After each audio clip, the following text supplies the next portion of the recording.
Hello viewers, আসসালামু আলাইকুম। কি অবস্থা সবার? আজ আমি মিষ্টি কুমড়ার পাতা আর চাপা শুটকি দিয়ে একটি রেসিপি তৈরি করব।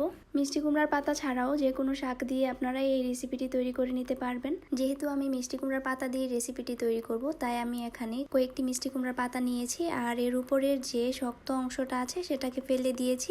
এই পাতাগুলোকে আমি এখন কুচি কুচি করে কেটে নেব।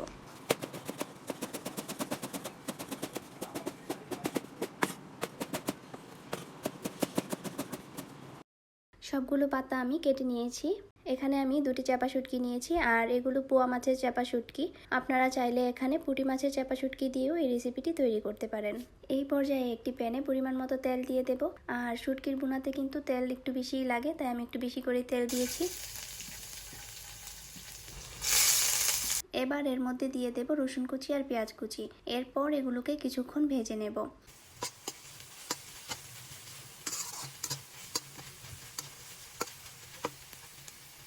কিছুক্ষণ ভাজার পর এর মধ্যে দিয়ে দেব কাঁচামরিচ কুচি আর শুটকি। কাঁচামরিচ আর শুটকি দেওয়ার পর 1 থেকে 2 মিনিটের মতো খুব ভালোভাবে ভেজে নেব।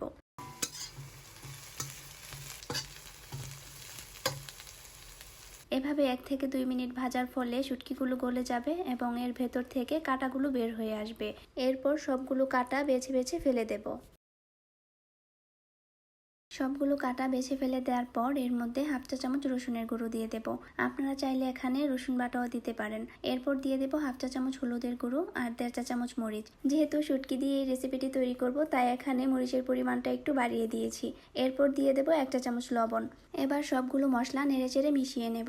সবগুলো মশলা মেশানো হয়ে গেলে এর মধ্যে সামান্য পরিমাণ পানি দিয়ে দেব।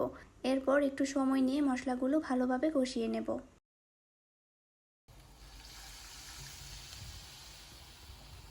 মিডিয়াম আঁচে একটু সময় নিয়ে এই মশলাটাকে খুব ভালোভাবে কষাতে হবে। 3 থেকে 4 মিনিটের মতো এই মশলাটা খুব ভালোভাবে কষানোর পর দেখতে পাবেন উপরে তেল বের হয়ে আসবে। এই পর্যায়ে বুঝতে হবে মশলাটা খুব ভালোভাবে কষানো হয়ে গিয়েছে। এরপর আগে থেকে কেটে রাখা মিষ্টি কুমড়ার পাতাগুলো এর মধ্যে দিয়ে দেব।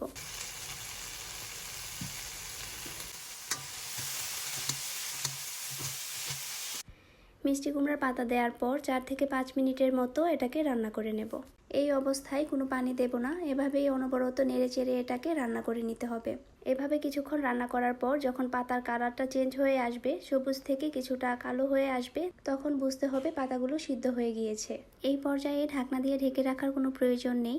4 থেকে 5 মিনিট পর আমি চুলার আঁচ অফ করে দেব। প্রতিদিন মাছ মাংস খেতে খেতে যারা বিরক্ত হয়ে গিয়েছেন তারা এই রেসিপিটি ট্রাই করতে পারেন। আর এই রেসিপিটি তৈরি করা খুবই সহজ। যে কোনো শাক দিয়েই কিন্তু আপনারা এই রেসিপিটি তৈরি করে নিতে পারবেন। পুঁই শাক, ডাঁটা শাক সবকিছু দিয়ে এই রেসিপিটি তৈরি করা যায়।